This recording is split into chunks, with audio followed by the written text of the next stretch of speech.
السلام علیکم، کیسے ہیں آپ سب؟ ٹھیک ہیں، فٹ ہیں؟ نئی ویڈیو کے ساتھ آپ کی خدمت میں حاضر ہوں۔ آج کی ویڈیو میں ہم بات کرنے والے ہیں ایک اہم ٹاپک کے اوپر، اور وہ یہ ہے کہ بہت سارے لوگ جو انگزائٹی سے گزر رہے ہوتے ہیں ان کا ہمیں میسج آتا ہے، وہ ہمیں ان باکس کرتے ہیں اور وہ یہ کہتے ہیں کہ انگزائٹی کی وجہ سے ہم مسجد نہیں جا پا رہے، ہماری عبادات کمزور ہو گئی ہیں، اور ان کو یہ چیز بہت زیادہ پریشان کر رہی ہوتی ہے کہ اب اس طرح سے عبادات مضبوط نہیں رہیں۔ سوشل انگزائٹی کی وجہ سے مسجد میں جانا ان کے لیے مشکل ہے، دل گھبراتا رہتا ہے، دل کی دھڑکن تیز رہتی ہے، اور شاید وہ اپنی اس بیماری کی اس کیفیت میں شاید کہیں اللہ سے دور ہو گئے، ان کو ایسا لگ رہا ہوتا ہے۔ تو آج کی ویڈیو میں ہم آپ کو بتائیں گے کہ حقیقت میں اگر ہم اپنی دین اسلام کو پڑھیں، دیکھیں کہ احادیث سے ہمیں ایک بیمار کے لیے کیا کیا موٹیویشن ملتی ہے، تو ہم حیران رہ جائیں گے۔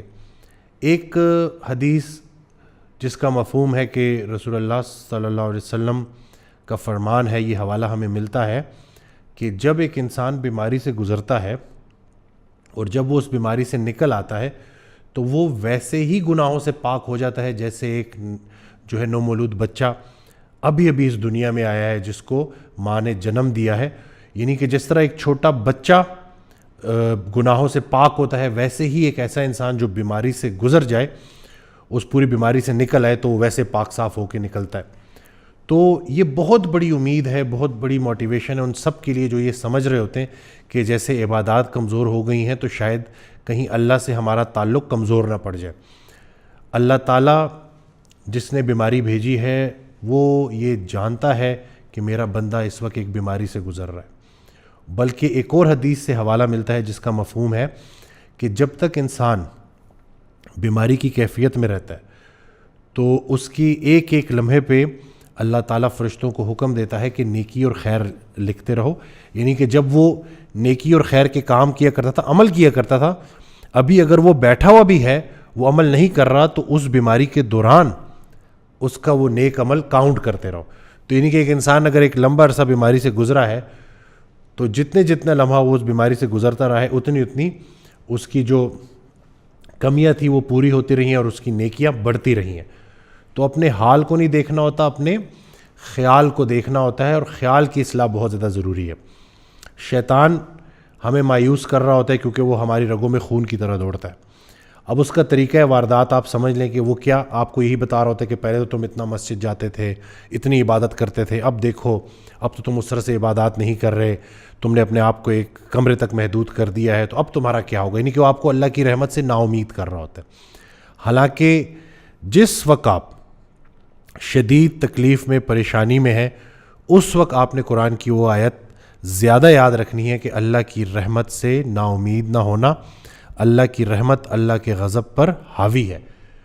تو اسی لیے جب ہم بات کرتے ہیں نا کہ اپنے حال کو نہیں دیکھنا ہوتا، اپنے خیال کو دیکھنا ہوتا ہے، حضرت واصف علی واصف رحمۃ اللہ کی آڈیو میں بارہا یہی بات بتائی گئی ہے کہ اپنے خیال کو اللہ کی رحمت کی طرف جو ہے لگانا ہے ہم نے، بلکہ جس کی نگاہ اللہ کی رحمت کی طرف لگ گئی ہے، وہ دیکھ رہی ہے اللہ کی رحمت کو، تو اس کا اچھا وقت شروع ہو گیا۔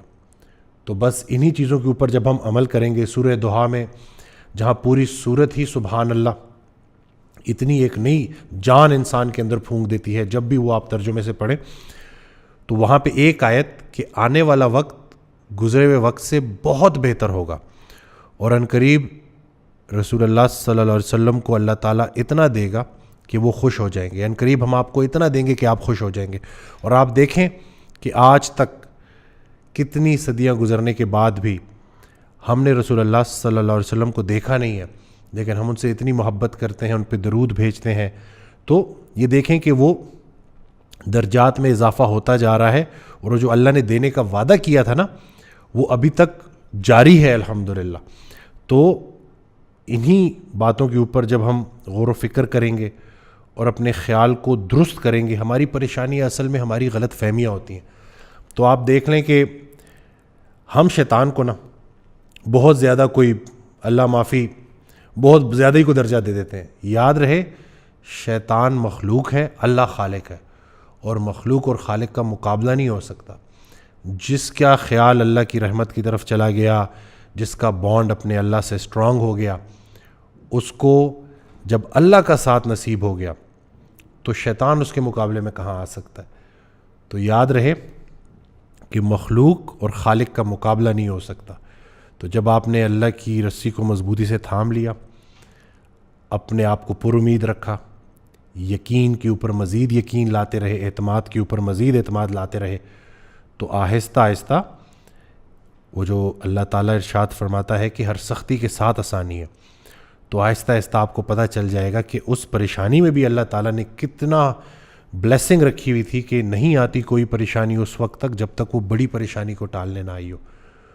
تو جتنا جتنا ہم اس بیماری, اس تکلیف, اس پریشانی سے گزرتے ہیں, ہمیں بہت بہت سبق بھی سیکھنے کو ملتے ہیں.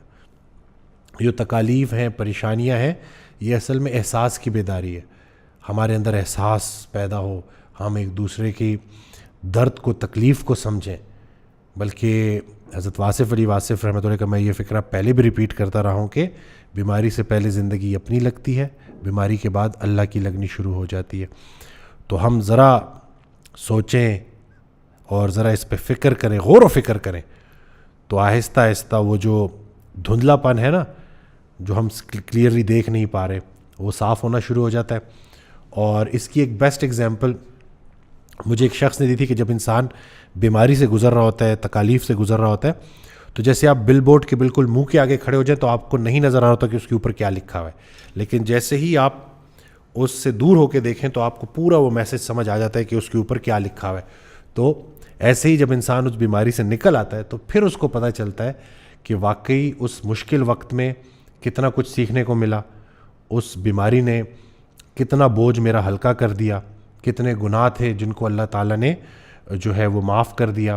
اور بلکہ وہ جو نیک عمل کی بات ہے, اتنی پیاری وہ حدیث ہے کہ آپ اگر بیماری میں ہیں تو آپ کی وہ جو عمل ہے نا, وہ نیک اعمال لکھے جا رہے ہوتے ہیں. تو رحمت ہی رحمت ہے, برکت ہی برکت ہے, امید ہی امید ہے, بس اپنے خیال کو درست کرنا ہے. اسی طرح سے ایک اور جو حدیث ہے کہ مجبوری میں ہوئے گناہوں کو, میری امت کے مجبوری میں ہوئے گناہوں کو اللہ نے معاف کر دیا ہے. یہ رسول اللہ صلی اللہ علیہ وسلم کی حدیث ہے. تو یعنی کہ جہاں سے مجبوری شروع ہوتی ہے وہاں سے گناہ ختم ہو جاتا ہے. تو جب آپ کو بیماری کی وجہ سے مسجد جانا مشکل ہے تو گھر میں ہی نماز ادا کر دیں, اور بس وہ نیت اللہ کی ہونی چاہیے. جس کی نیت اللہ ہے اس کا انجام بھی اللہ ہے. تو میں امید کرتا ہوں کہ اس ویڈیو سے آپ فائدہ حاصل کریں گے اور آپ کی زندگی میں بہتری آئے گی, آسانی آئے گی. مقصد لوگوں کی زندگیوں میں اللہ کے حکم سے آسانی لانا ہے. تو بس عمل بھی کریں, اور اگر کسی بھی اس طرح کی بیماری سے آپ گزر رہے ہیں اور اس میں کہیں آپ نا امید ہو رہے ہیں تو نا امیدی کا آپشن ہے ہی نہیں. اللہ کی رحمت سے پر امید رہیں اور اپنے خیال کو درست کریں. چینل کو سبسکرائب کرنا نہ بھولیے گا. دعا میں یاد رکھیے گا. اللہ حافظ.